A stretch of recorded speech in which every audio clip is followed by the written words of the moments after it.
नमस्कार साथीहरू। मैले आज हजुरहरूलाई हाम्रो फार्म देखाउन खोजिरहेको छु र बाख्राहरूलाई देखाउन खोजिरहेको छु।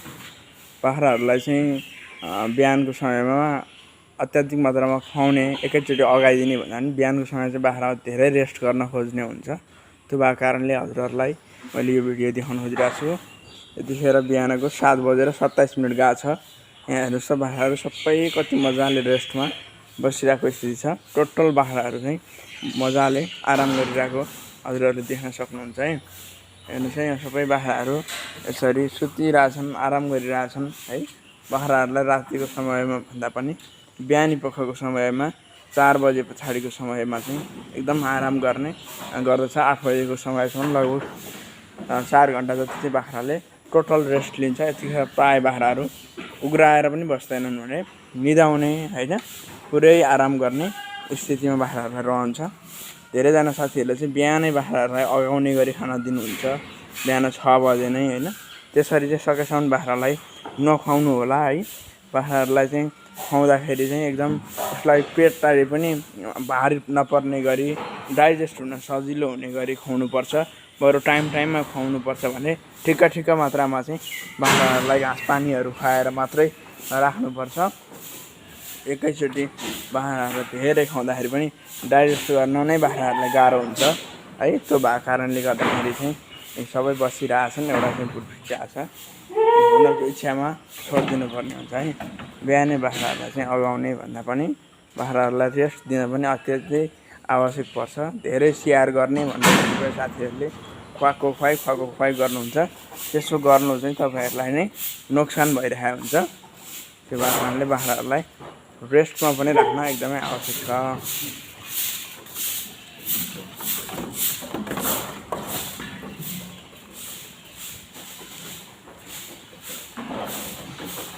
मैले हजुरहरूलाई हाम्रो ए ब्लकको फोर देखाइरहेको छु। यसमा चाहिँ हाम्रो विशेष गरी सिरोही बाख्राहरू जो चाहिँ ठुला साइजमा छन्, हेभी साइजका सिरोही माउहरू चाहिँ यो खोरमा बस्छन् भने मिडियम साइजका सिरोही माउहरू हाम्रो बी ब्लकमा बस्छन्। त्यसै गरी क्रस ब्रिड हाम्रो सी ब्लकमा बस्छन् भनेदेखि मिड प्रपोज गोटहरू हाम्रो डी ब्लकमा बस्छन्। हाम्रो यस्तो खोर 4वटा छ। म हजुरहरूलाई पालो एक-एकवटा भिडियो बनाउने देखाउने छु। र बाख्राहरूलाई चाहिँ खोर बनाउँदाखेरि पनि तपाईँहरूले चाहिँ डोडको साइजको बारेमा पनि एकदम ध्यान दिनुपर्ने हुन्छ। जस्तो मैले यहाँ हजुरहरूलाई देखाइरहेको छु, डोड चाहिँ हजुरहरूले स्ट्यान्डले तहमा जस्तो चाहिँ उपलब्ध छ त्यसरी नै बनाउँदा हुन्छ। तर बाख्राहरूलाई खानको लागि चाहिँ कम्तीमा पनि तलको हाइट, जमिनको हाइटबाट यो लेभलमा मात्रै चाहिँ डोड राख्नुभयो भने बाख्राहरूलाई खानको लागि चाहिँ एकदमै सहज हुने गर्दछ। अझै हजुरहरूसँग ब्रिडरहरू छन् भने ब्रिडर बोकाहरू बस्ने ठाउँमा चाहिँ कम्तीमा पनि 20 इन्चको हाइट राखेर मात्रै डोड बनाउनु भयो भनेदेखि चाहिँ बाख्राहरूलाई खानामा पनि एकदम सहज हुन्छ। पानी खाने ठाउँ पनि जमिनको सतहबाट 17 देखि 20 इन्चको हाइटमा राख्नुभयो भनेदेखि पनि बाख्राहरूलाई खानको लागि एकदमै सहज हुने गर्दछ है।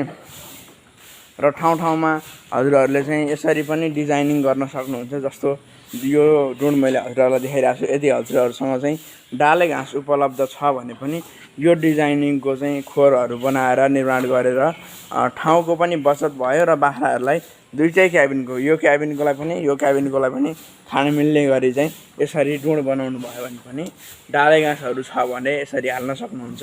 यसरी बनाउँदाखेरि चाहिँ डोडको ठाउँले बाख्राहरू बस्ने ठाउँ ओगट्न पाउँदैन र तपाईँहरूको चाहिँ ठाउँको पनि बचत हुने गर्दछ भनेदेखि खर्चको पनि बचत भयो। दुईटा क्याबिनमा फरक टाट्नु बनाउनु भएको भएदेखि यही चिज चाहिँ तपाईँको दुईटा बनाउनु पर्ने हुन्थ्यो र खर्च धेरै पर्न जान्थ्यो भने यसरी बनाउँदा चाहिँ खर्च पनि कम पर्न जान्छ।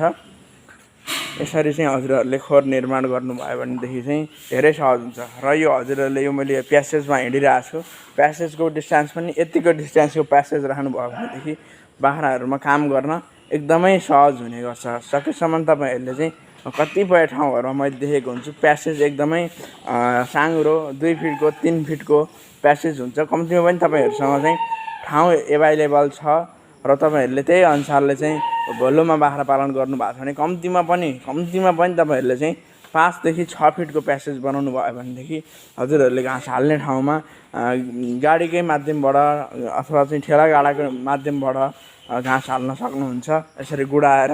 र क्याबिनमा यसरी चाहिँ एक्स्ट्रा डोड ब्रिडरहरू बस्नेमा मैले हजुरलाई देखाएँ। यो ब्रिडर हो हाम्रो तोतापुरीको। यो ब्रिडर बस्ने ठाउँमा चाहिँ यसरी सिङ्गल डोड राखिदिनु भयो भनेदेखि चाहिँ, किनभने ब्रिडरलाई दिने घाँस चाहिँ सकेसम्म उसले मात्रै खान पाओस्। ब्रिडरहरूलाई चाहिँ त्यसरी डोड बनाउनु भयो भनेदेखि ब्रिडरहरूलाई खुवाउन सहज हुन्छ। यसरी हजुरहरूले निर्माण गर्न सक्नुहुन्छ। र तपाईँहरूले चाहिँ बाख्राहरूलाई पानी कति दिने, खोले पकाएर दिने कि के गर्ने भन्ने पनि धेरै साथीहरूको जिज्ञासा हुन्छ। मलाई धेरै साथीहरूले सोध्नुहुन्छ के खुवाउनुहुन्छ तपाईँहरू, खोले खुवाउनुहुन्छ के गर्नुहुन्छ भनेर। मैले हजुरहरूलाई एउटा यही भिडियोमा चाहिँ प्लस गरेर देखाइहालेँ। यहीँ 3टा बोका बसेका छन्। हामी एकदमै फ्री स्पेस दिन्छौँ यिनीहरूलाई बस्नको लागि। यसरी मजाले सुत्छन् यिनीहरू। यिनीहरूलाई पानी पनि तपाईँहरूले त्यसरी तातो पानी, चिसो पानी अथवा चाहिँ पकाएर पानी दिने भन्दा पनि यसरी एकदम फ्रेस पानी यसरी बाटामा राखिदिनु भयो भनेदेखि उसलाई जतिखेर इच्छा लाग्छ पानी खान्छ। र पानी सकेसम्म तपाईँले दिँदाखेरि पानीमा केही पनि नमिसाइकन दिनु होला। नुन पनि नमिसाउनु होला, सक्खर पनि नमिसाउनु होला। पिठो, चोकर इत्यादि खोलेहरू खुवाउने चलन हुन्छ। त्यसरी चाहिँ खुवाउँदाखेरि बाख्राहरूलाई डाइजेसनको समस्याहरू आउने गर्छ। र त्यही कारणले गर्दा तपाईँले जति स्याहार गरे पनि बाख्राहरू नफस्टाउने समस्याहरू आउँदछन् है। त्यो भएको कारणले चाहिँ यसरी यो पानी चाहिँ यसरी सादा रूपमा यसरी बाटामा राखिदिनु र उनीहरूलाई तिर्खा लागेको टाइममा फ्री तरिकाले, फ्री चोइसमा उनीहरूले खान सक्ने हिसाबले यसरी राखिदिनु भयो भने बाख्राहरूलाई डाइजेसन गर्नको लागि एकदमै राम्रो हुने गर्दछ।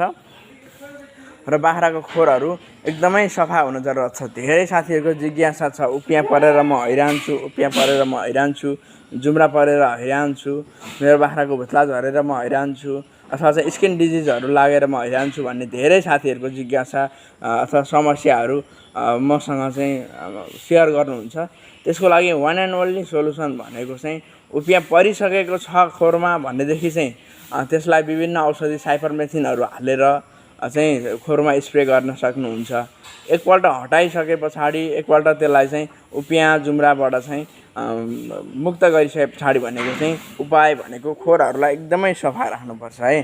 खोरहरूलाई यसरी सफा राखिसके पछाडि उपियाँ जुम्रा पर्ने समस्या कहिले पनि हुँदैन। खोरहरू पनि सफा गर्नु पर्यो र हप्तामा एकपल्ट भिर्गोन र अर्कोपल्ट फर्मालिन राखेर अल्टरनेटिभ तरिकाले चाहिँ बाख्राहरूको खोर स्प्रे गर्नुभयो भने उपियाँ जुम्रा र एक्सटर्नल जति पनि छन् एक्सटर्नल प्यारासाइटको र स्किन डिजिजहरूको प्रब्लम चाहिँ आउँदैन। हाम्रो खोरमा एउटा पनि बाख्रालाई उपियाँ छैन।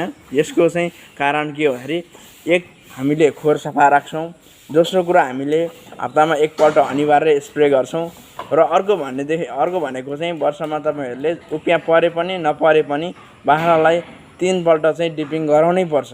वर्षमा 3 पल्ट डिपिङ गराउनु भयो भनेदेखि यस्ता समस्याहरू बाख्रामा आउँदैनन्।